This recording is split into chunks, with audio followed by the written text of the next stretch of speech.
Hello and welcome to Center Ice Cardcast, your one-stop podcast shop for all things hockey cards. My name is Eric Andrews, also known in the hobby as Hammerhawks, and I'm joined by my co-host and fellow hobbyist Aaron Goldstein, better known as Crease Collector. So, needless to say, this is going to be one of the most epic episodes of the podcast that we will ever have. So, this is going to be an extremely fun next hour or so, however long it ends up being. And as you guys know, we often highlight new products that come out, but today we are featuring arguably the best product ever made, being the Vezina Collection by President's Choice. And fittingly, we have the one and only Dr. Brian Price of President's Choice here to join us for the episode. Dr. Price, I understand that you're in Florida right now, so how is that Florida sun treating you? Vitamin C and D is just amazing. I was locked down in Toronto, and it was starting to get a tiny bit depressing, and so I made a break for it. Got down here. Good decision. Good decision. So yeah, let's just get right into it. Obviously, we're here to talk about the greatest product ever made, like I said. So first off, can you just share a little bit about what the Vezina Collection is? Because I know a lot of people in the hobby probably might not be aware of, even what it is or that it even exists. So if you could just simply tell us, in a sentence or two, what the Vezina Collection is. Well, I'll put it this way. Back in 2000, I had the opportunity to purchase a pair of George Vezina pads that were previously in the Hall of Fame. And the Hall of Fame back in those days was at the Canadian National Exhibition. It wasn't anything like what you see today. And they didn't have a budget whatsoever for acquisitions. And so what they did was they sold out acquisitions that they had. They made trades or whatever. And these pads were in the Hall of Fame at one point. And I was approached by a collector who was selling them. And my understanding, and I don't know this to be a fact because I wasn't part of it, but my understanding was he offered them back to the Hall of Fame, who couldn't afford to buy them at the time. And I bought them for In the Game, and started cutting them in 2000, 2001. I guess it was In the Game. Would be a player memorabilia was the first ones. And if you take a look at the cards that I made back then versus the cards I made now, you can see I was very frugal with the sizes of the pieces of memorabilia, and I used a lot of the exterior leather of the card, and I used a lot of the interior lining of the card, the white pieces. And over time, I made a number of Vezina cards. I made some made to orders. I made them in Ultimate Memorabilia, et cetera, et cetera. But by the time you fast forward up to 2020, I still had a complete Vezina pad. And I had a couple of people that were interested in buying it, and the price just wasn't right. So I just didn't sell it. About, I don't know, 4 months ago, I just decided that I was going to let collectors get all of the pad, meaning originally we didn't make the loop cards or the buckle cards or whatever. And so we decided to do the Vezina Collection, and slowly, I guess over about a month's period of time, we get more and more ideas as to what to do with it. And then I guess probably early December, I announced it and took reservations. And as we spoke earlier, I didn't even have a price. And so, but what I had to do was I had to come up with a price that was going to get me a fairly good amount of money for the actual pad. Otherwise, I'd be better off just selling it. But also protect the price of all the Vezina cards out there. The ones I made, the ones Leaf has made from the pieces of the original Vezina pad that they got in the purchase of In the Game. So I didn't want to have the sale price to be a small amount for each of the 2 cards in the box, or 3 cards. We were even talked about 3 cards at one time, because that would have an impact on what was out there. So we took reservations without a price. And then shortly thereafter, we priced it and let everybody know, and then gave everyone up till January 10th to either continue on and pay that price, or if they felt that it was too expensive for them, then they could let us know that they didn't want it. And that created a vacuum for others who couldn't get as much as they wanted from the initial orders to be able to get a few more. And we were sold out. Well, the reservations were due on January 10th, January 11th. We were sold out again for the second time. And away we were. By that time, we had an awful lot of the cards made, and because of COVID and because of all the suppliers out there who are doing all the shipping and handling, which is Canada Post, USPS, UPS, and FedEx, because they really don't have a great track record. And I think they're shipping too much for Amazon and not worrying about any other customers. I wanted to get the stuff out early, even though I know there would still be some delays. I wanted to sort of try and get the majority out there, and which we've done. And release date was Friday, and it's been a buzz ever since. Got a lot of emails and a lot of someone put up a link on Hobby Insider, a board on Hobby Insider to keep track of. I think it was Barry Grice did it a while back, and so now everyone's doing their listings. Not everyone, because I know I still have a lot of Hobby Insiders haven't declared what they've got yet. I hope that that's good. And they're waiting to make their announcement. So, and that's been, really fun watching the breaks and getting their reactions to the product. Been pretty happy. It's been a good three or 4 days. That's awesome. Yeah, the thread has been very entertaining. I have not purchased a box myself, but just seeing everyone and seeing what they have received has been a blast. You already shared the release date, but for those who aren't familiar with the product, could you just share what the final breakdown of the box was, and if you feel comfortable, the final price point? A price point was $679, I believe. Where I got sort of took it on the chin was it was $19.95 in shipping and handling for the first box, and then $10 every box after. And that was a bad decision on my part because what I wound up doing was spending an awful lot more to get them out there and get them protected. And as Eric knows, my first 4 shipments that went into the US, FedEx decided that they needed some importer information that I've never heard of in the 30 years I've been in the hobby, but they made a decision and they delayed that. And that was 1 night of no sleep whatsoever because I didn't know what they were doing. And then finally the next night, when I finally found out that day what they were trying to do, and it wasn't that difficult, I only slept half that night, and then the next day everyone got their stuff, so I was happy with that, because that's all I really needed, was to have a situation where, and we'll talk about the art cards later, but I have something lost in FedEx, and the total number of boxes was an awful lot, which could never be replaced, and now here's FedEx fooling around again. But that was only a 2-day blip, and everything got up. But so we got everything out by, I believe, the 15th or 16th. There were a couple of FedEx shipments in Canada, so I wasn't worried about them because there was no customs, no border, whatever. And they were shipped out on the Tuesday before the release date, and everyone got them on Thursday.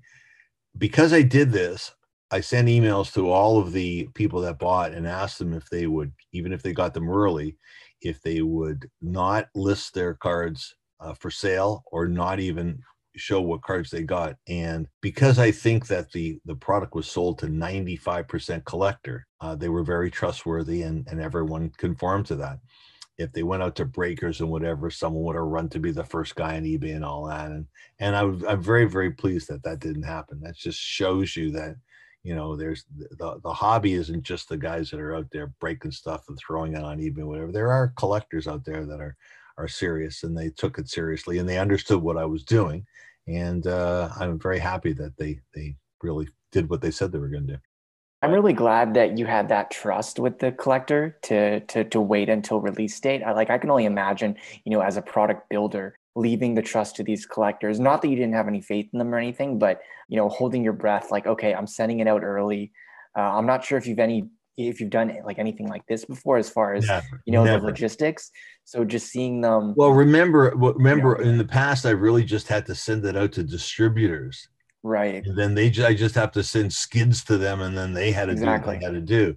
And I didn't want distributors to touch this product. There was no need to put another party in between and jack up the price. It just wasn't necessary. Not for 150 boxes, and especially Vezina.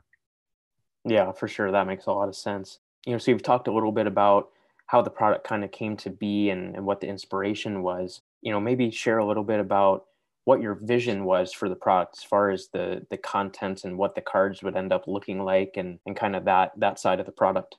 Okay, so the first thing that I wanted to be sure of is I didn't want any of them to have a large insert number. So I didn't know whether my ceiling was going to be 10, and at the end of the day, my ceiling became 5. So then I knew I was going to have a duel at all times because nobody wants a Vezina Trophy winner. They want a Vezina Trophy winner and Vezina.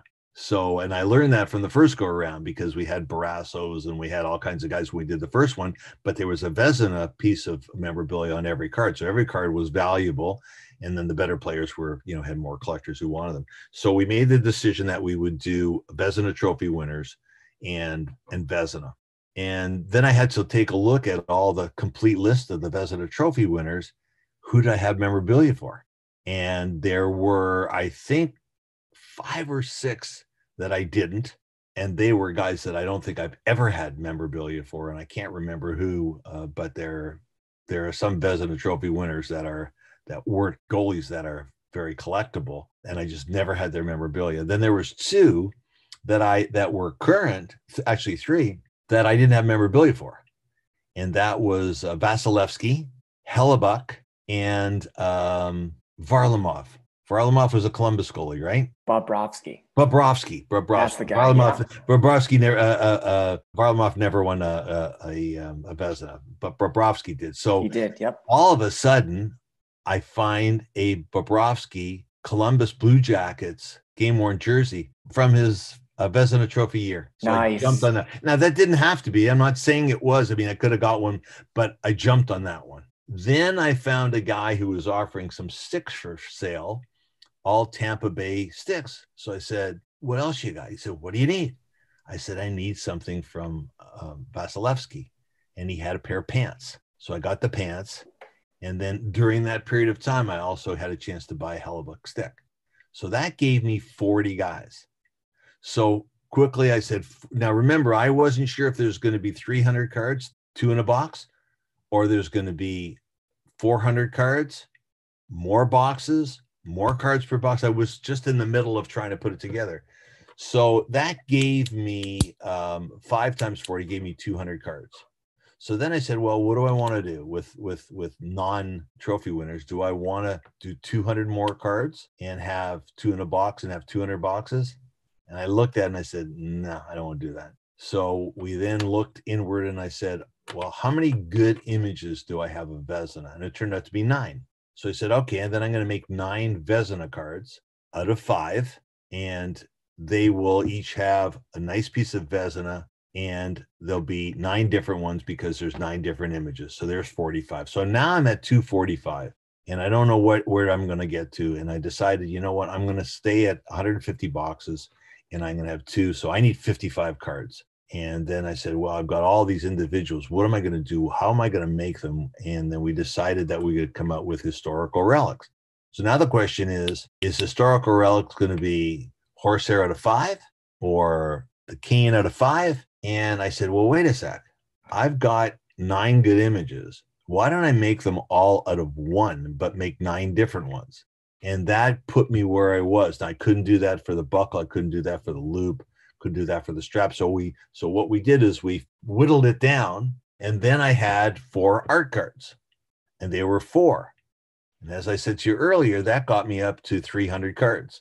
And then when I printed my box, I looked at the back of the box when I came back from the printer, the proof. I said, wait a minute, I'm telling everyone you get 2 game used memorabilia cards in every box. And for 4 of my 300 cards are art cards. I can't do that. So we quickly figured out exactly what we wanted to do. And I think we increased it, maybe the loop by 1 and whatever. And we made up for the 4 cards. And I said, but I got these 4 unbelievable pieces of art, I thought. And I've shown them on Hobby Insider, and everyone loves them. I love them myself. So I said, you know what? I'm going to put those 4 into 4 random boxes. The treat's on me. You still get your 2 memorabilia cards, but 4 of you get an art card in the box. And we're off to the races. And we're starting, we go out and we sell it all. And I make the backs for the 4 art cards. And they all have text on it, says made by Kin Jowdry and 1 of 1, whatever. And they're all printed and ready to go. And Kin Jowdry takes the 4 final pieces of art to FedEx, on December the 29th and delivers them to FedEx in California. And they arrive in Memphis on the 30th of December.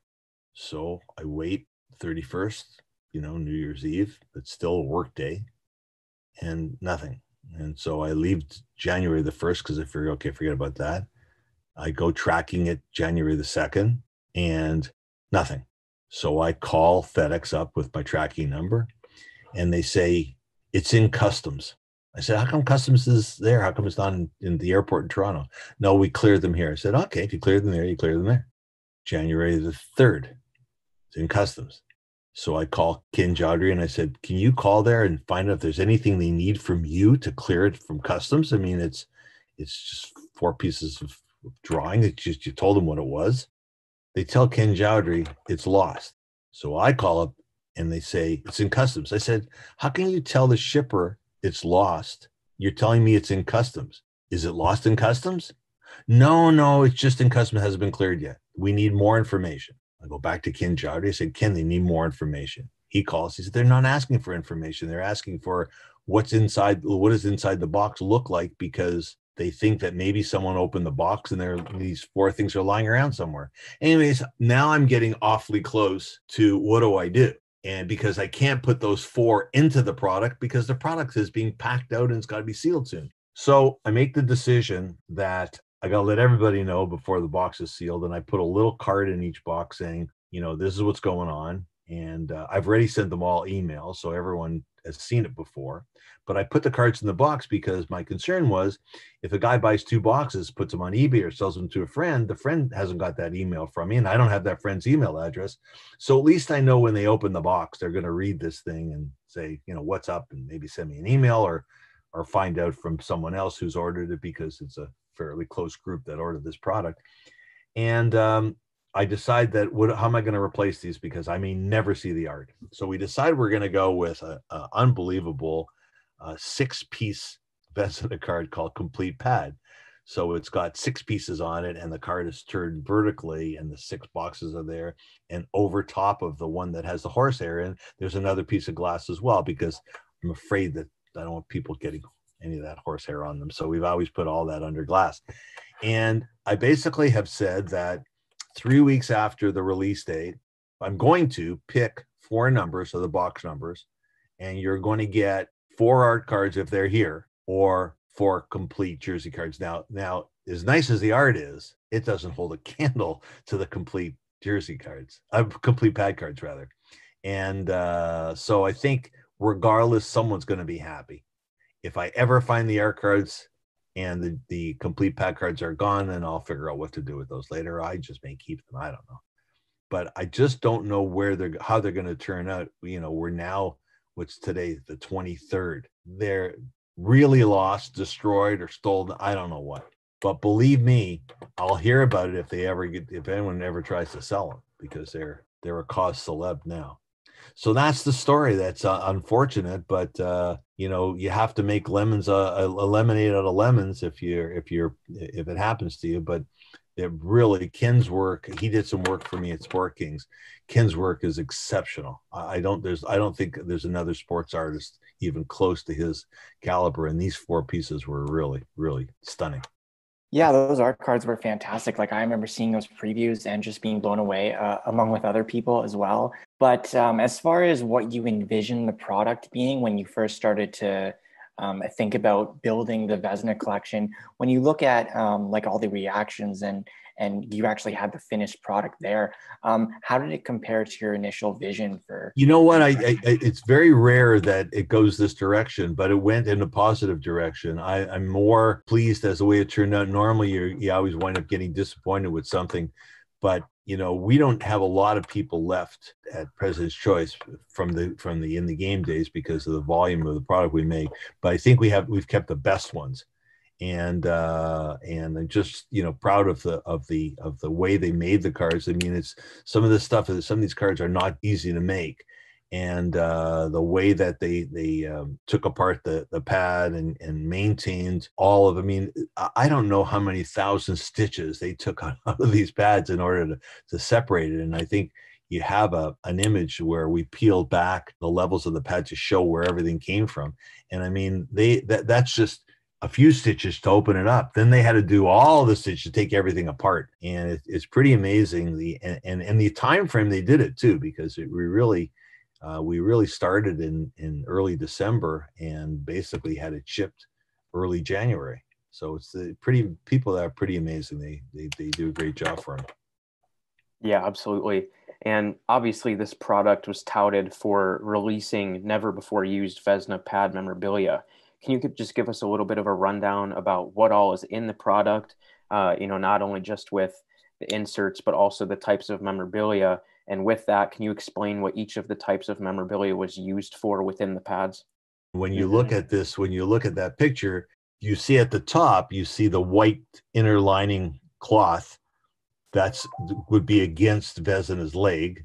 And then you have the horsehair in, which is basically every time you see any spongy part of the pad, that was filled with horsehair. And then the just inside that you can see the end of one of the cane pieces sticking into or in front of the pulp board. So the pulp board sort of creates the shape of the pad, and then the bamboo creates the stick lines that go down. Now, bamboo was very interesting because the interesting part of we call the cane, but they look like they're bamboo shoots. The original was a lacrosse pad that I found a picture of. I couldn't find any research on the actual Vezina pads, but it was the lacrosse pad that had the bamboo, but it was not covered with leather. It was just bamboo all the way down in the early lacrosse pads of the late 1800s and the early 1900s. And so that's what the bamboo, the cane is from. And then the pulp board, which was interesting because we weren't sure exactly what it was. And then we did some research to find out that it was pulp pressed into board. We found that out from someone in Montreal, actually. And because they still use that later in the 30s and 40s, and then they finally replaced that. And then you have at the bottom, which you only in this picture, you only see the back of, but that's the back of the leather, which is the front of the pad. So you're looking at the pad from the inside where the leg is out to where you'd see the leather pad. So we wound up with from that picture, we wound up with the lining, we wound up with the horsehair, that's 2. We wound up with the press board, that's 3. We wound up with the cane, which is 4, and then we wound up with the leather, which is 5. And then if you add to that the strap that went around that sort of held it on the back of the goalie's leg is 6. Then you had the buckle that tied the strap together is 7. Then you had the loop, which is if the strap would fit into the loop so it didn't hang down, and then that tied it up in the back, which is 8. I think that is what you need to get to get all of the, no, I'm sorry. We added one more, and that was we added the 9th historic relic card was a 4. There was a quad. So that's the 9 different historic relic cards made up of 8 different materials and the quad one. That's quite impressive, just seeing the rundown of every type of material used in such a historic pad. Like we didn't even know what this stuff was. And I'm sure, neither did we. Your team knew either, right? Exactly. We took it apart. We knew the lining, we knew the leather. We thought we knew horsehair because it had a reputation of stuffing in the pads. We knew that. And then we were faced with, and of course we knew the buckle, we knew the loop, we knew the strap. We were faced with, what is this wooden stuff and what is this flat board? And we really tried to research it. We spoke to the Hall of Fame. There was really nothing on the internet. Then all of a sudden we found this, it's called a cane cricket pad, and it's all on the outside. And if you see it, you say, wait a minute, that's what's inside the Vezina pad. So when you take a look at this, you'll understand a lot more about that piece of cane. And again, we called it cane. We could have called it bamboo, but we weren't 100% sure it was bamboo. And when we saw the cricket pad and they called it cane, and we looked at it and it was just so close, we said, okay, we're calling it cane. You can see that it's held in by leather. It's all on the outside, But in reality, if you put a layer of leather over top of the whole thing, it'd be like what Vezina has. It's vertical pieces of cane inside the pad. And so they went down every slot. And when you look at the front of the pad, you'd see sort of ridges going in. So it was leather, then sewn in, then another piece of cane, then sewn in, then another piece of cane sewn in. And that gave it the how it stood up, as opposed to just having all horsehair, which would just sort of collapse. So that was one. And then, as I said, the other one was the press board, and we just weren't 100% sure. We spoke to a number of people, and we said, what do they do? What did they do back then? And they said, well, it's because we weren't sure it was called carbon, or what it was. And they said, well, what they did was they would press board. We said, well, that's what this looked like. We sent some pictures out, and they said, can we call this press board? They said, yeah. And it really sort of goes down where you have a piece of cane, and then you have press board, then cane, then press board. It's really the inside front of the pad. And the horsehair is where the pad needed to have some flexibility for his knee. So you couldn't have that stiffness in the knee because he couldn't bend down. Now, at one time, and for his early years, he wasn't allowed to go down. He had to stand up. It was against the rules to go hit the ice. Yeah, for goalies. Yeah. So it was kind of interesting that it sort of conformed to history in terms of exactly what his last pads were and how they were made and what they were made of. And that was cool. That was cool for us. So this is probably like the most impossible question ever, but in the whole product, do you have a favorite card or maybe a favorite set that really just sticks out to you? You just spoke about the cane, but is there anyone that sticks out to you? All right, I'll have to show you. I can't answer that question this way.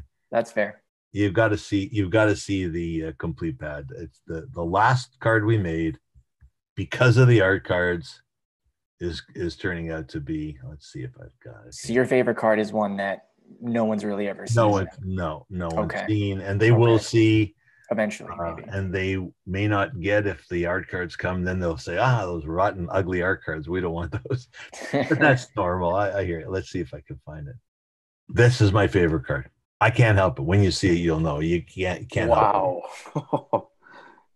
Yeah. Wow. That's crazy. Yeah. Man, that is so cool. Oh man, so that could potentially replace an art card. Yeah. Cool. Yeah. I mean, it's just going to be a matter of what happens. And I have to tell you right now, I can't count on FedEx to find these things. No, it makes sense. But and then again, if I never find them, I'm not going to go back to Ken Jowdry and pay him again to do the art cards for something I don't need. When whoever gets these 4 cards is going to be pretty pleased. Oh, no question about that. I mean, hey, whatever happens, whether you keep them or what, but that's just phenomenal. So hey, that's awesome. And so what I did was I went out to FedEx to Amazon today, and I bought one of those rolls, with all the tickets on it, and they all have numbers. So I'm going to pull off the first 150. I'm going to then put them in whatever box, a hat, whatever I've got. And then I got to figure out how I'm going to get to collectors. Now, you guys know more than I do. Have someone set up a Zoom for me, and 150, well, it wouldn't be 150 people, probably be 70 some odd people can get involved, and they'll see me pick we can watch them scream, right? Yeah, it would be cool if you can kind of organize it. It depends on who wants to get involved with that, like via Zoom, but it's possible. Yeah, I mean, you have all 75 guys there, and someone's screaming every time. It's possible. Pick their thing out of a hat. That'd be cool. Kind of fun. It'd be terribly cool if some guy got 2 of them. I wouldn't. Oh, draw again, pick again. But you know what? If a guy has 20 boxes, he's entitled to 20 shots. True. Yeah. So I don't know how the whole Zoom thing works, but that would be great if everyone had an opportunity to watch it. This part hasn't really been publicly shared about the product, so I don't know if you want to announce it or not. But I know a while back you had told me about some neat little variations within some of the print runs, such as those cloth liner variations on the base pad cards. Can you just talk about that a little bit, and maybe any other variations that you built into the print runs? Well, what I did was, on the Vezina trophy winners, I think that's what we're talking about. I think that they're out of 5, and 1 of 5 is the lining. That's not number 1 of 5, but 1 of the 5 Vezina parts to the trophy winners is a piece of the lining. The other thing we did was, for more of the modern players, I had more memorabilia, so I made them 1 by 1/2 as opposed to each one 1/2 by 1/2. And we tried as best we could on every one of them to have multicolored pieces of memorabilia. I think one of the only ones that I couldn't find, it was a Gump Wars. They didn't have any left of Gump Wars other than red or white. So those were the things that we tried to do. So in the trophy winner, they're each out of 5, but one of the 5, not necessarily the number 1 cards, because I didn't want to do that, but one of the 5 is the lining, and the other 4 are the leather. Yeah, and then people are gonna realize that now that it's out, and they may be someone who wants a complete set of lining. That's going to be hard to do because it's going to have to get one of every one. So no one better want that. That's going to be too tough. Now the interesting thing is there are two potential sets of historical relics, because the buckle is down to 2, so there's only could be 2 sets. But there could be someone has a 9-card set of that, which would be unbelievable. That would be insane. Insane, yes. Yeah, and I know at one point you had mentioned with just the Vezina single, the large pads, not the historical relic, but just yes. the ones that there are 9 different out of 5. I know at one point you had mentioned that the number 1 out of 5 copy for each of those was the cloth lining. Did you end up doing that too? No, we took that away. We didn't want to do that because you have people that may not have wanted that, but wanted to try to get a complete set of 1s or a complete set of 9s, their favorite number. Who the heck knows? And I didn't want them to wind up having to saying, I can't do that because they're all cloth. So what we did was we just decided that we would, do it 1 of each of the cards, not necessarily the same number. All right. And we kind of talked about the shipping already, so I'll kind of ignore that. But as far as building the product as a whole, like what were any of the other challenges with building such a vintage product like this with some delicate memorabilia? We had no challenges of anything that we controlled. Okay. Anything out of our control turned out to be a bigger challenge than we ever thought. We had no challenges. That's good. We were primed and ready to do that. We've been working on this for 30 years, ready to make this product. So we really had no real issues. I guess the most difficult thing was, what do we call that piece of wood, and what do we call that flat thing? And the research, things like that. And there wasn't a lot of information available, but we got lucky and found people that, sort of gave us a little bit more knowledge about things that were made back then and how they were made. So, but really there was no real challenge, because we've been making our own memorabilia cards. Boy, oh boy, I can't remember how far back it was that we had suppliers make our memorabilia cards. Probably 2004, 2005. We've been making our own since then, because when you make large amounts of memorabilia cards, like when you're talking about the old days of 25,000 cards or 2,000 boxes or 1,500 cases, whatever. The biggest problem was if you had jersey, either sent the pieces of jersey or cut up the patches and gave them to an outsider, and they just never knew. They were giving it to people who didn't know what they were doing. So let's say you had memorabilia, a game used jersey, and it's the gold version is out of 10 and the silver version's out of 40. Well, it only makes sense that the gold version should have the best pieces of that jersey, and the silver version has the others, as good as you can get, but the other. Well, you're giving this back to someone who doesn't know what the heck they're doing. They're just slapping down 40 things and saying, let's go. So back in 2005, I think it was, we decided that we're going to take this in-house. And we started working back in those days with 90 up sheets. And I had 7 people in my design department back then. And 90 up sheets, you did a lot less production. Well, we now make 9 up sheets. And I have no one in my design department. Some of the guys who used to work for me work elsewhere, but do it part-time for me at night. So that's the significant change that was made. But it's now so much easier, for me to do made to orders, all kinds of stuff. Guys, they want, one guy is putting a set of Hockey Hall of Fame builders together. And that's the stuff. My hobby is making cards for them. I don't collect anything anymore. I'm actually, there you go. The made to order triple memo card was basically an idea that Eric gave me. He wanted that one card, and then we talked, and basically it was a matter of, wouldn't it be great to bring that set out again? And so we did, and it was extremely successful. And now I'm actually doing one we had back in the day, an insert set called Roots, and I've just finished doing a 36 up set of Roots out of 1 or 2 or 3, depending on what memorabilia it is. And it's going to come out fairly soon. So that's the kind of stuff that goes on. So no, we didn't have anything that was in control of our shop was not an issue. But unfortunately, there was a couple other things that were out of the shop, and they were real issues. Something I've never had anything lost at FedEx before. Yeah, absolutely. Definitely interesting how that ended up playing out. One thing that, has been discussed amongst collectors, not so much publicly that I've seen, but just kind of behind closed doors is, thinking about how the pack out was going to work. And, oh, if so-and-so made a big order, they're going to get all the good cards and things like that. Can you just, kind of walk through about how that pack out process Well, worked? first of all, I left town. That was the key, because I know everybody. Well, I don't know everybody, but I know most of the people, and I correspond with them whenever, I get emails or on the boards, whatever. So I don't want to have anything to do with anything. That's number one. Number two, the way that Chris did it, his number one goal was to make sure, as best possible, that there wasn't a lot of duplicates.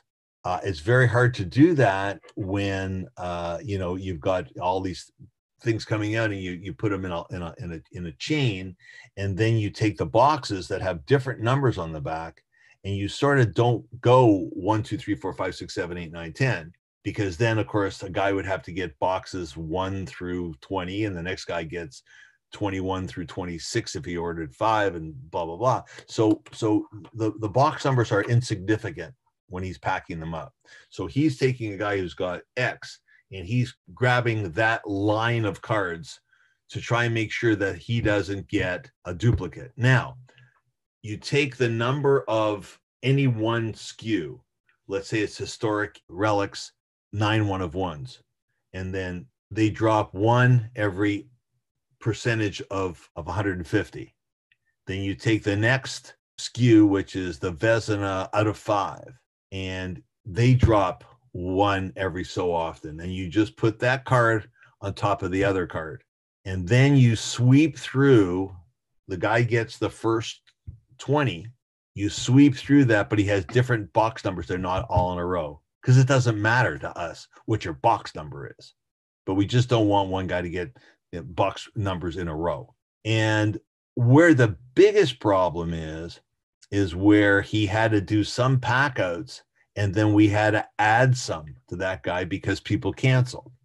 So now you've made sure you're diligent that his first 5 boxes, he gets no duplicates, but you've sealed those boxes up already. Now he orders 3 more. Too bad. Can't help that.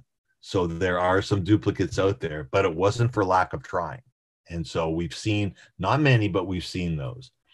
And that's basically how you do it. So we know, as an example, you take 9 horsehair historic relics, and it's 9 out of 150 boxes. So that's the percentage, and that's how you space them. And then you just scoop them up and put all the little inserts in that protects them. We did a bunch of things for protection. I don't like tape on plastic boxes. You can never get it off. So we went out and we bought some painter's tape. But they came in blue. I said, send it back. I don't want blue on a box. It's got to be white. It can't be blue, or it could be gray, but it can't be blue in a box of Vezina collection. Who wants blue? So he sent it back, and I think he wound up with white, because we didn't want the boxes to do anything inside the foam inside our display box. We wanted it tight as it could possibly be. So then when I saw my first break, I think it was Eli Rosso from Little Shop Horrors were breaking last night. You say, what are all these things? Well, they were to make sure that nothing moved. Nothing moved once it was inside that box. So you can't hack open the box if you want, and you can't cut any of the cards. They're in a plastic thing. Then they're locked in. They didn't move around. And so I'm hoping that all of the 300 cards there's no damage to any of them. And, but if there is, we'll fix it and make another card. Just give us back the memorabilia. It's good. Like I remember watching that break from last night and seeing how it was packed out, and it was awesome. Just seeing the protection, and it was definitely handled with care, and you just made sure that nothing could happen to these one of a kind cards. Speaking of one of a kind cards, there are 2 buckles in this product. How was that for you? Just finally getting to use these Vezina pad buckles on cards, and I've what was the been experience waiting like? for a long time, and we Finally. weren't sure how to make it, because if we would have tried to put the whole buckle inside the card, it would have been like a 500-point card, and we didn't want to do that. I said to Chris when we were making, I said, I'd rather that the buckle stuck out a little bit, because whoever is going to get this card is going to treat it like it may be in they may build a glass something to put it in. No one's going to touch this thing. So I said, I'd rather it stuck out than we made a card that's that thick so it could be totally recessed in. Now, that's not the first one I've made. I did a Cheevers card a while back. I remember someone getting it out of one of our products, and that was the first buckle I used. So we had tried it once before, but it was never a Vezina buckle. Can't compare a Cheevers buckle to a Vezina buckle. So it was pretty delicate to make that card, but a lot of fun. Yeah, absolutely. And as a lot of people that are familiar with the product might know, one has been pulled already, and it was pulled by Scott Nobles on Hobby Insider. And I actually asked him if he wanted to come on the show to talk about that experience, but he didn't want to, but he was willing to share his thoughts about pulling the card and what that thought was like. So How did he feel before he did? Did he have any? I mean, was he saying, "Oh, I hope I get a buckle. Hope I get a buckle," or just? Yeah, well, I'll read what he Oh, sent. good. He addressed that, so I'll read what Scott's words were to me right now. So Scott said, "It is really hard to put into words what it was like when I opened the box. I had it sitting on my desk for the entire week as it arrived on Monday. I kept picking it up and looking at it and feeling the weight of the box. To me, it felt heavy for a 2-card product, but without knowing how the cards were shipped, it was hard to know for sure. And with only one box, I had nothing to compare it to. I even posted asking others about theirs as well. I was able to resist until the actual release date of the 22nd, as was requested by Dr. Price. I went downstairs where the box was and opened it up. The cards were in 100 count acrylic boxes and seated in foam. Once I lifted the case out of the foam, there was no mistaking what was in there. I set it down on the table and just sat back in my chair looking at it in the case.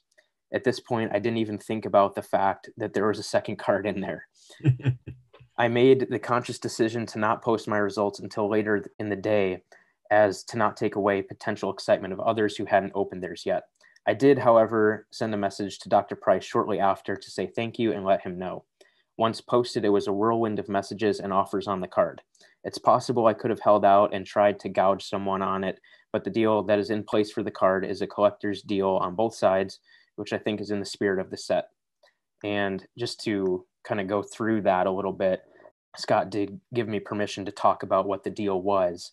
And as we said, he worked out a deal with another collector on Hobby Insider and got a pretty good return on it. He ended up acquiring 3 historical relic 1-of-1 cards that included pieces of the cane, horsehair, and pulpboard. And then in addition received, he didn't specify, but he told me multiple thousands of dollars in cash. So needless to say, that was a pretty good return for a truly historic card like that. Brian, what does hearing about Scott's experience of pulling the card and the return that he got for it mean to you? Well, I wasn't telling anybody that he emailed me. He was confidentially emailing me, so I wasn't sharing that with anybody. But when I got it, I was thrilled.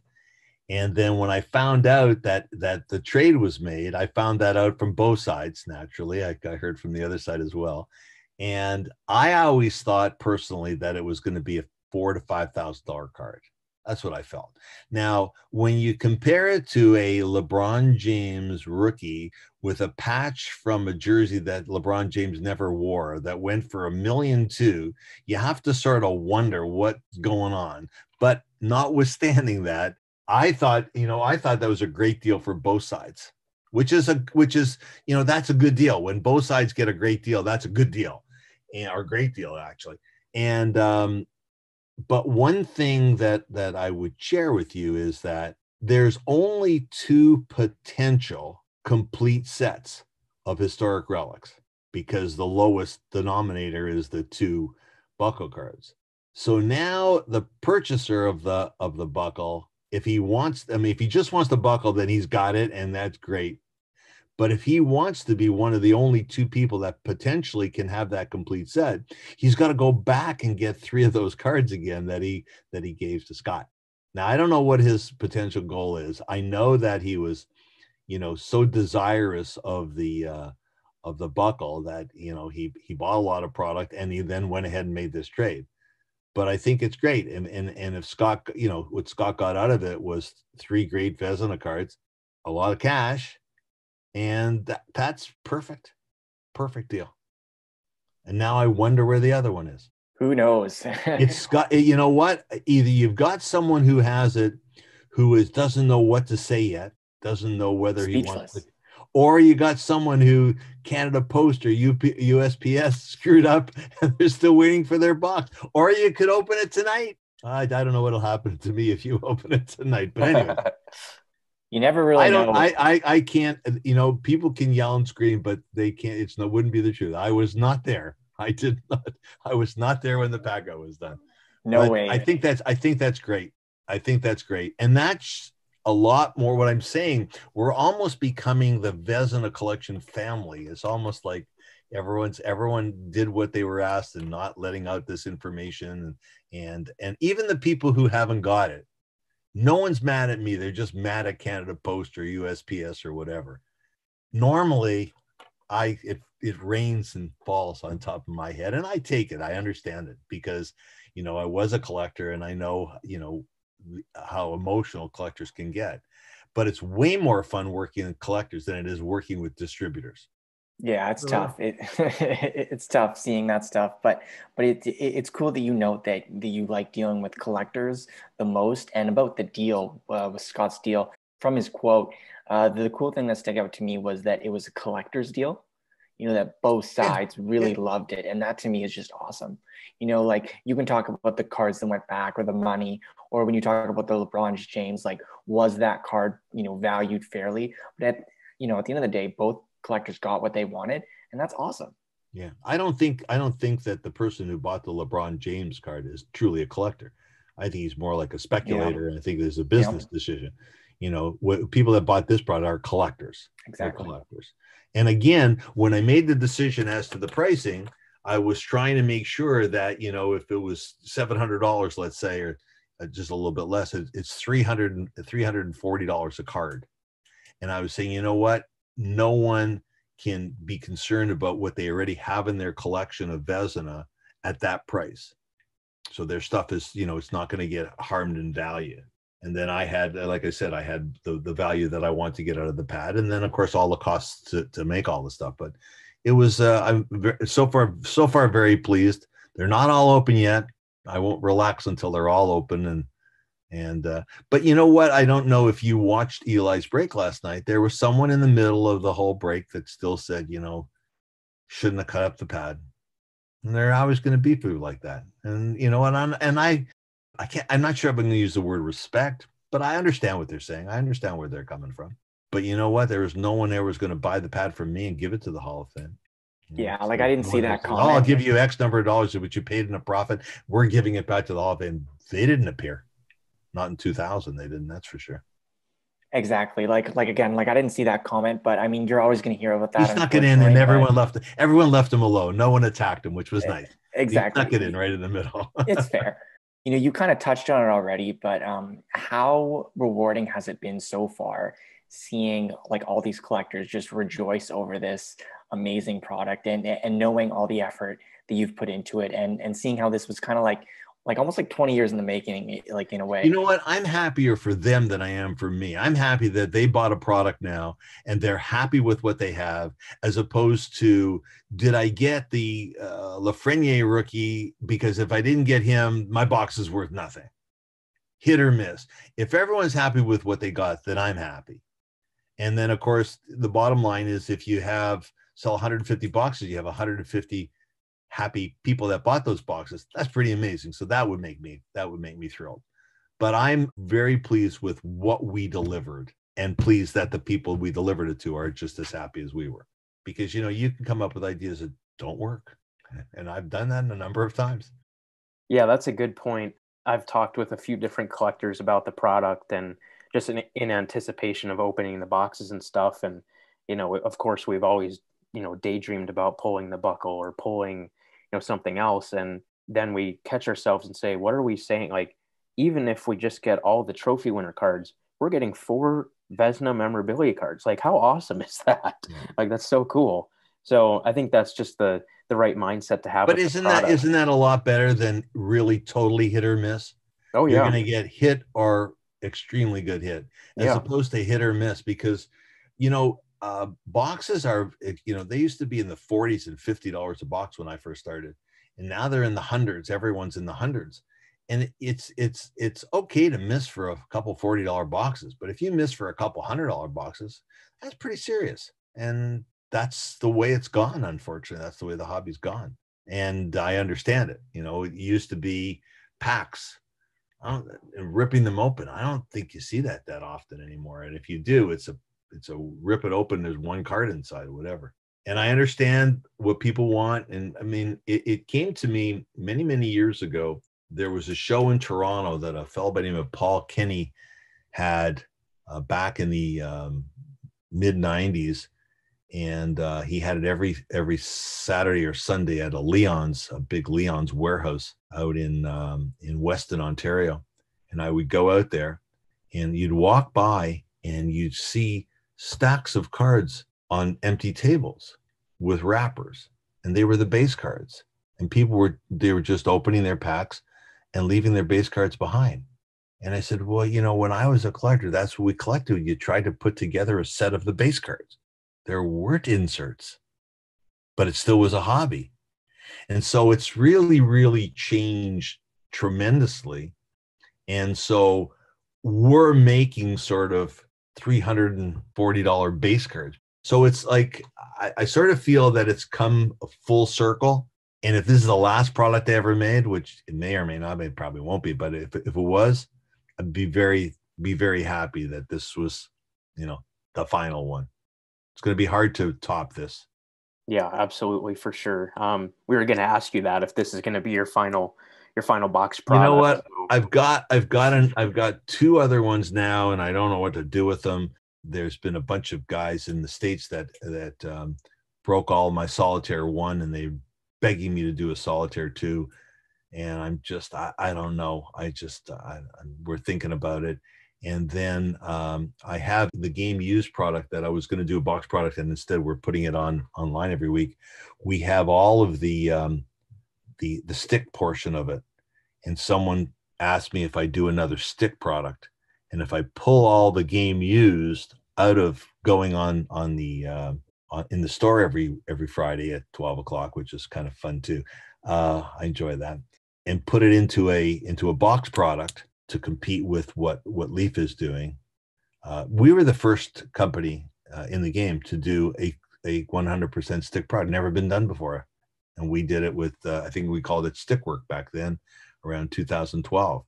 That was a great product. And even the box looked like a piece of stick. I love that one.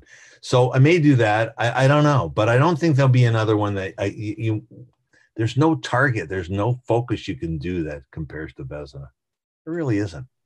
I mean, there's a board on Hobby Insider that talks about, who's the Vezina of the other sports, and they compare it to, some pretty significant people. And so I think that's great. Yeah, absolutely. I mean, my opinion would be, hey, this is your biggest thing ever. Go out on top and don't bother. Don't bother. So, but I'm having so much fun like I said, my hobby is making cards for collectors. That's the thing I enjoy.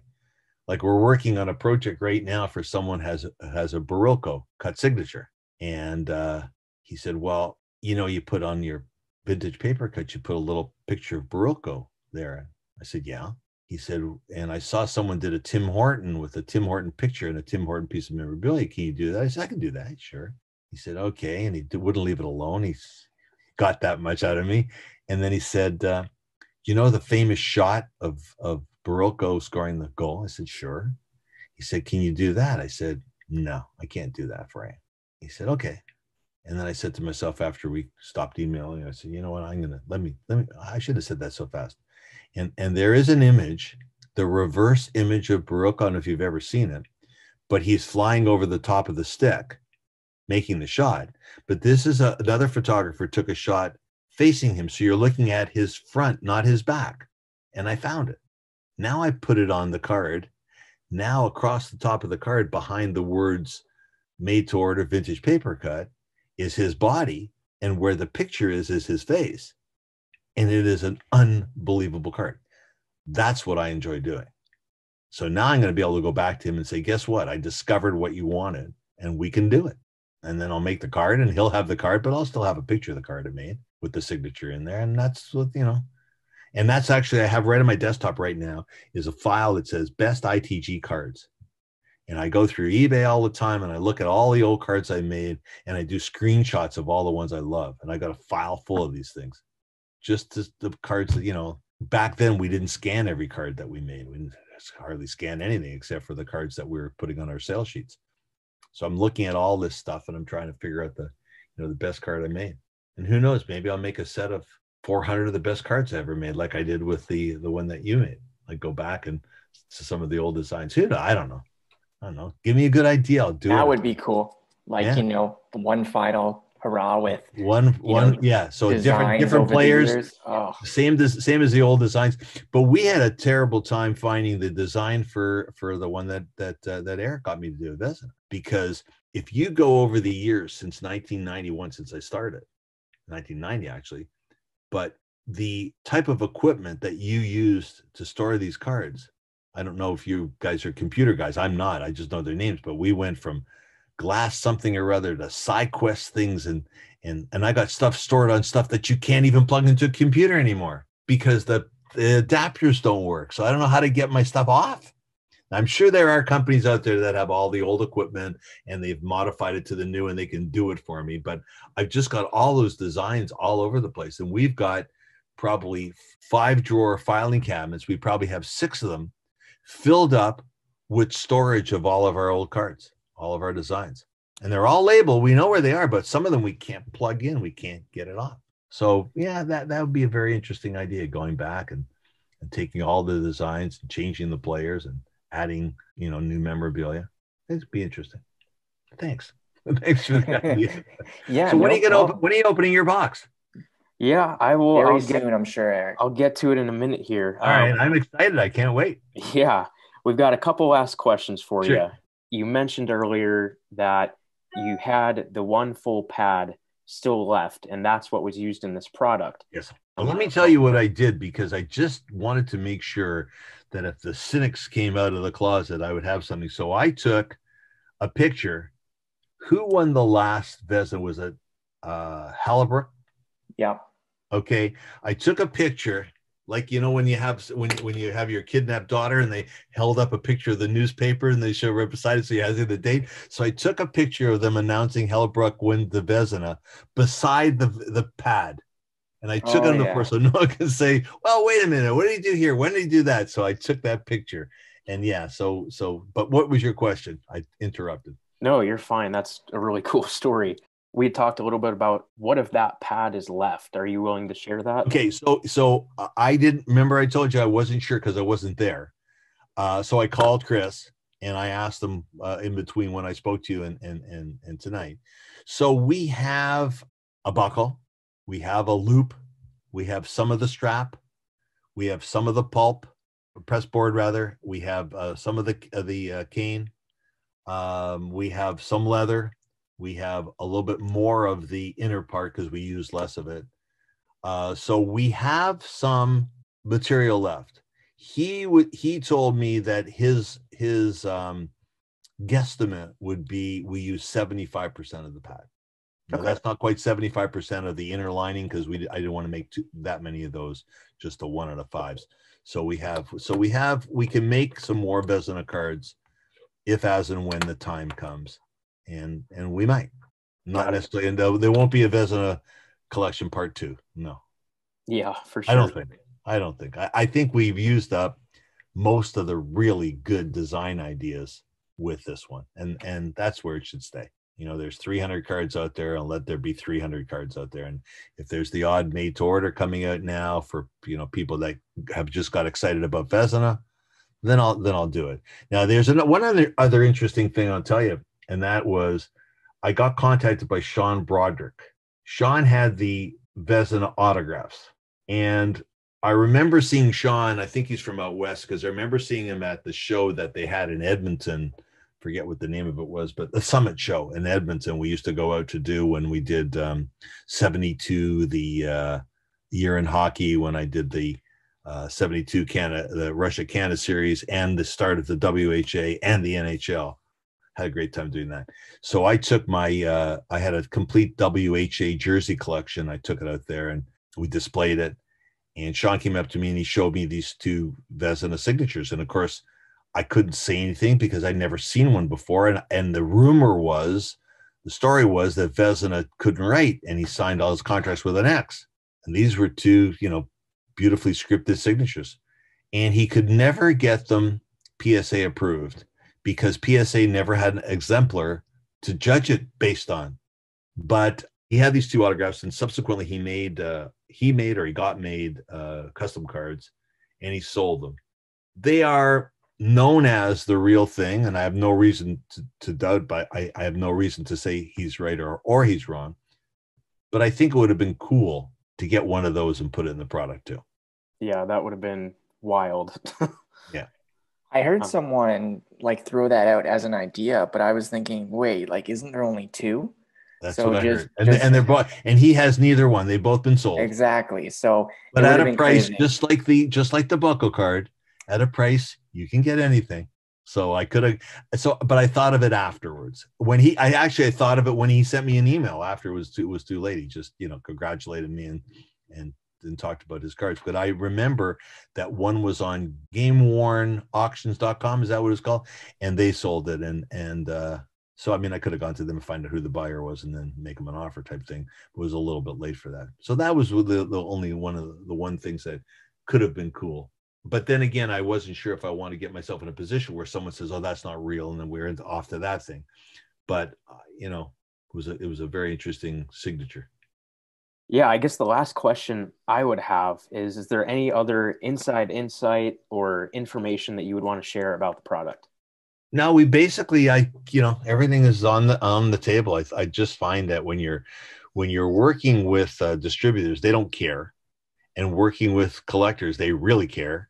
And so the best way at it is just be visible and show them what they're getting, and have no secrets if you possibly can. There's stuff you can't get out there because it's you still have the critics out there. We still have I'm never going to get over the group. Let's open your box. Let's do it, Eric. Yeah, let's get to it. I've been patient. We've been patient. Yeah, I've been patient. I've had them for like 5 days now. So, oh man. Yeah, so in case you guys didn't see our social media posts, I do have 2 boxes here that I'm going to open. So I will crack those open right now. So for those curious, thank you. The first box is number 62 out of 150. And while I am getting the cellophane off, Brian, I know you mentioned that you had watched Eli's breaks. Have you seen many other live breaks at all? Or no, it's the only live break I've seen. All the other information I have has come off of Hobby Insider. Has anyone else done live breaks? Did I miss something? Not that I know of. I saw Eli's, but after that, Eric's is the next one I'm going to be watching. So we'll see what happens. It's kind of even hard to believe that A, this product exists, and B, that I get to open some of it. So definitely fortunate to be able to do it. So got the cellophane off and opening it up now. Trying to be careful here. So you saw Eli, so you know what's inside the package, right? A lot of stuff. I don't. Cards. Okay, we put a lot of haven't stuff separating the cards to protect them. Yeah, so I see this. There's a little index card that explains, like Dr. Price said about the art cards and to hold on to the boxes and everything. So well done on that for sure. Yeah. So again, if a box was sold to a third party that wasn't part of this and I didn't have their email address and they didn't get all this information from me, I want to make sure that they wouldn't throw out their box and potentially not have the opportunity. All right, here we go. So I've got the box coming out here. So that's what it looks like on the side. Lovely, lovely painter's tape. Yes, white painter's tape, just like you said. I can see the first card, and I will tell you that I was not expecting this at all. What does that mean? Well, I'll tell you that this first box that I'm opening was much lighter in weight than the second one. The second one's a lot heavier. So I wasn't expecting anything out of this box other than just the trophy winner cards. But there's a little extra goodie in here for me that I am blown away to see. Wow, this is crazy, Dr. Price, man. All right. Well, this is a heck of a way to start the break. I am speechless looking at this thing. This is unbelievable. It's a historical relic, 1 of 1. Oh, nice. What? Oh, that's the loops. So cool. Oh, that's so cool. Wow. Nice. That's amazing. Oh, that's so cool. So that like held the strap to the pad. Oh, the strap, yeah. Oh, that's cool. Wow. Yeah. I really did not expect anything. I don't know where this weight thing comes in. I don't know if I guess maybe the buckle does weigh more, but I don't know. Yeah, because the second box that'll open is noticeably heavier than this one. So if there's a loop in this one, who knows what's in that other one? All right, and on to the second card, which is extremely nice as well. It's obviously a trophy winners. It's number 2 out of 5, featuring George Vezina, of course, and it has a cloth liner piece. So this is one of those quote unquote 1 of 1s. And the other player featured is a really nice 2-color piece of Bernie Parent. Nice. Good. Very nice card. Wow, I mean that's that's a heck of a box. I mean, that can't argue with that start. Now the heavier box, which is weird. I know. See what happens with that. I don't know. I have no idea. It's very confusing is what it is. I didn't expect that at all. I mean, I saw when I opened it, I could see the historical relics loop font. So I was like, okay, all right, there it is. What's in the other one? Who knows? Yeah, was not expecting that. That is unbelievable. And that's probably the coolest card I've ever seen in person. So, wow. Well, that's good. All you can say. All right, let me get the second box now. I'm a little nervous for that second box. I'm just going to say. I know. Well, I don't understand it. I don't understand what could make some of a box heavier. Well, I figured that, like I said, this lighter one would, be something somewhat standard, and then the heavier one would be a historical relic. So, let's not go too crazy because I don't want you to be too disappointed. There's just 2 regular cards in there. True. Yeah, those guys. I've got one of those crummy boxes. True. Well, like I said, though, I mean, you can't go wrong with 2 Vezina memorabilia cards. That's what I thought. You can't. There's no way of going wrong with anything in this product at all. So let's see what we get. Got the second box here, and it's number 39 out of 150. And let's open it up here. Got the note about the art cards. Take this out. I'm intrigued because looking at this from the side, it actually looks like there's 3 cards in here, Brian. I'm in trouble. Only made 300 cards. If you got 3, someone's got 1, and that's not good. Well, if that's true, that would explain why it's heavier. So guess we'll see what comes out of this. Trying to get the painter's tape off. Yeah, that loop card is just wild. So, second box. Okay, no, it's just a big filler card. You're all good. There's a break. You're good. All right, so first card, we're continuing the Philadelphia Flyers theme here. It's a Vezina winner, dual memorabilia card, of course, with a leather piece of George Vezina. And it's numbered 4 of 5, and it features Ron Hextall. I was hoping it wasn't 2 Bernie Parents. Nope. Continue with the Flyers. Here's our second Bernie Parent, 2 bucks. Not what we planned. No. Yeah, but you can see how I thought that was another card because it's just... I'm just happy that it wasn't. Well, for your sake, I am too. And then the second card, let's see what we got here. I got a glimpse of it, so I think I know what it is. But let's take a look here. Oh, my goodness. All right, well, That's phenomenal. I can't be happier with how this went, Dr. Price. This is another historical relic, No, numbered one of one. It's not the buckle, don't worry. But no, but it's it's the odds of getting two historical relics in how many boxes? Three on total? four. Four total? Yep. I don't want to tell you. Can't go wrong with that. I Two certainly for never two, man. thought. 2 for 2. Yeah, yeah. And so just to address that, I do have four boxes total.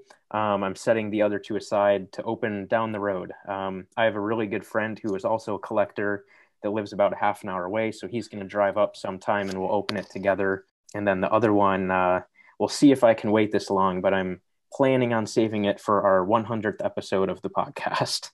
So you might have to wait a while to see that one, Dr. Price. But yeah, just to let everybody know, that's what the plan is. But anyway, getting back to this absolutely phenomenal card. Of course, it's a one of one historical relic, and it is a quad pad card. Oh man, a quad, dude. That's Whoa. unbelievable. I'm speechless. Wow. These A are quad and a loop. Like these this are might be, unbelievable. per box, this might be the best break I've seen yet. Yeah. Like No, going no. 2 for 2. By not might be by far. Yeah, By wow. far. We're gonna say when they scooped up the four boxes, it's out of four, not knowing Yeah. what's in the other two. Yeah. Getting two of these out of four is defies the odds. Yeah, Because absolutely. Wow. in reality, calculated in reality, it's very far off, very far Yeah. off, but obviously possible. Yeah, so to break down those odds a little bit, obviously with there being 55 total historical relics and 150 boxes, they're basically one in three boxes. Yeah. So I got So extremely lucky. if you got one of them, that would be normal. Yeah, Your other two boxes wouldn't, but we still don't know what's in your other two boxes. Exactly. right. And those, I'll spill the beans. I have a postage scale at my work office, so I did measure each of the boxes, and this card that had the quad pad was almost a full ounce heavier. And I think what explains it actually is It's the potentially glass. Is the it the glass? glass. I think it's the glass because if you guys are familiar with Kurt Johnson, who's pretty active on Hobby Insider, he got a jumbo horsehair card and his box was heavier as well because of the glass. So I know I had mentioned that makes sense. That yeah, makes a lot of sense because I, of the weight of the glass. I had mentioned to Aaron earlier today that my prediction for the heavier box was that it would be a horsehair jumbo, and You I were was half right. certainly I was well, I was a quarter right. But yeah, this is phenomenal. I mean, You know what? Good for you. Good for you. man, I mean, hey, look at these. That's about as good as it gets, right? Man, You know I what? don't know. It's nice to be lucky. It is. You got that right. Go You out got that tonight and right. get yourself a lottery ticket. I might have to. I might have to. I mean, I don't even know which I like better between the quad or the loop. Or I mean, that They're loop so is unique. You can't choose. amazing. It's true. I mean, wow, I'm absolutely speechless. I mean, this is way better than I could have ever imagined. I mean, that's just beyond cool. And then get that too. I mean, wow, just wow. Well, now you're in line for a 4 shots at a complete pad. That's right. That's right. So what's that? 4 out of 150, 2 out of 75, 1 in 37.5. And Yep. we're pulling 4. That's I don't right. know. We'll see. Just imagine if I happen to hit the lottery and get a complete pad, that'd be nuts. But I mean, I don't even care what I get in the other boxes at this point. This is easily worth the price of admission of all four right here. So Great. That's just great. this is easily the coolest hobby experience I've ever had, and I'm sure nothing will ever come close to matching this. So Well, don't give up. You can't tell. No, Tell. Future's the future. I'll keep at it, The future's the future, but the present's pretty good. That's what we're gonna say. yeah, without a doubt, it's going to be hard to top these two cards. I mean, these are just unbelievable. And I was thinking, figuring I would get a historical relic out of one of the boxes, which kind of piece would I want? Well, obviously the buckle, but being realistic, if you're getting one of the ones that have 9 copies, which thing would I want? And I had a really hard time, kind of making a determination. And now I don't really have to make that decision because I've got. Let me ask this question. I should know this because I did get an email. How many boxes did Scott buy? One. 1 or 2? Just one. Yep. So he hit a buckle out of just a single box. He should buy a lottery ticket too. He Yeah. should. Although he just got definitely paid. should. He just got his money. Yeah. Yeah, he got his lottery ticket through someone else. Yeah. Yep. Yeah. Just great. That's just great. Yeah. And I got to see it live. That's excellent. You did. Although Eli did pretty well last night too. He had some really He nice, did. but his was out of 13. So Yeah. he didn't defy the odds as much as you defied the odds, but he pulled some beautiful cards. Mm-hmm. I think he also pulled a quad pad, did he not? I believe so. Yep. So how many quad pads are there? I can check. You may know. I think there are 9, if I remember correctly. I think so too. I think the only ones that weren't 9 were the strap, loop, and buckle. Right. So let's see. I'm lucky. I have a 360-point one touch here, so I'm going to see if the loop fits in it. It should. Yeah, it should. I think it will. It's pretty close. It'll work. It pushes the leather down a little bit, but it'll work. Let's see how it looks. Fantastic. And do they make one touches a little bit bigger? I don't know. I think 360 is as big as it gets. Yeah. I could be wrong about that though. I don't know if the quad will fit in a 180 or not. The quad could be a little thicker again because of that piece of glass. Yeah, I've got a 260 here, so I'm going to put it in that.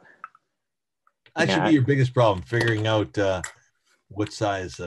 I don't even know what to say, man. I mean, that's wow. Glad you opened those 2 boxes, not the other 2. No kidding. Yeah, I mean, I figured that the heavy one would have something good, but I never imagined that it would go this well. So I'm glad that you were here to experience that too, Dr. Price. Me too. It's quite exciting. I've never personally opened a box and got that kind of stuff out of it. I usually get moaning at the end of the boxes I bought them. There you go. I think that's really all we have for you. Is there anything else that you want to say? I'm good to go. Gentlemen, cool. It was a pleasure. Good work, Eric. Thank you. That's amazing. Well done, man. Amazing. Thank you so much for joining us, and thank you for a truly historic product. This is unbelievable. Well, you made it more historical. This is historic. This is a historic night. I love Beat All Odds. What was that movie? Tom Cruise was in Against All Odds or something. I forget. Something like that. Yeah, yep. Someone was in it. Okay, guys, have a good night. Thank you. You too, Brian. Bye. Wow. Dude, that was unreal. I'm speechless. I mean, obviously, that's substantially better than I could have dreamed in my wildest dreams.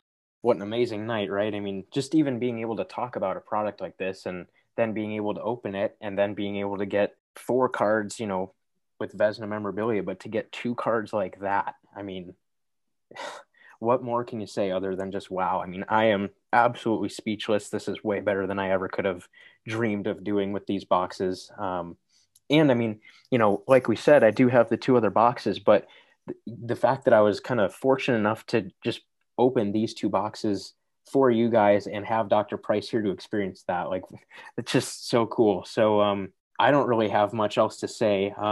Aaron, do you want to go into the interactive questions for the episode? Yeah, sure. I mean, it needs no real introduction, but like we just wanted to hear about, your thoughts about the Vezina collection. And is this the best product ever made? I kind of made the mistake of saying to you, Eric, like when we first heard about the Vezina collection and seeing it all come together, like just seeing the final product and saying, oh, like this must be the best product of the decade. But Eric, you corrected me and said, no, like this product is the best of all time. So I think you're right on that one. And yeah, we just want to hear about your thoughts on some of these sets and, of course, all these amazing memorabilia pieces from George Vezina. Obviously, Eric pulled some great ones tonight, and there's still a bunch out there. So just incredible. Yeah, and just for the record, neither of those big cards are available. Those are definitely cards I'm going to keep. Locked in. The Vezina winners, I would potentially consider moving them. I'll probably keep them. But, I mean, if someone wants to absolutely blow me away on them, feel free to reach out to us. And I know a lot of collectors are swapping them too. Yes, so I might look into doing that too. We'll see. But yeah, I mean, just wow. Really cannot believe how amazing this went. Yeah, I think, going back to what you said about the greatest product of the decade and then how I corrected you and said, no, this is the best product ever. I mean, I think, No, you were right. You were right. I think, we saw very clear proof tonight. This is the greatest product of all time. And if you want to argue that, okay, you're entitled to your opinion, but you're wrong. So yeah, I hope you guys enjoyed not only just being able to, see cards like this, but, really hear from the man himself, about how this product came to be. I mean, a product like this doesn't happen every day. I mean, it's never happened. This is a one-of-a-kind product. It's never happened. Will never happen again.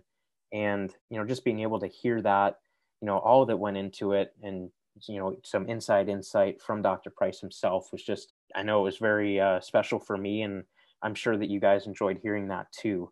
So I think that'll do it for episode 25. I'm sorry that you guys are going to have to listen to future episodes after this, because it's not going to be as good as this one. So, but we hope that you stick around. And as far as the breaks go. Yeah, that's true. It'll never be as good as this, but hopefully you guys decide to come back in the future and check out future episodes as well. Like I said, I do plan to open at least one of these boxes for a future episode, so at least stay tuned for that at the very least.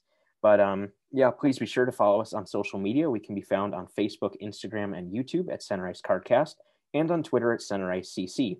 Please also be sure to subscribe to the show on your podcast platform of choice to make sure you never miss a future episode. Until next time on Center Ice Cardcast, keep collecting those hockey cards.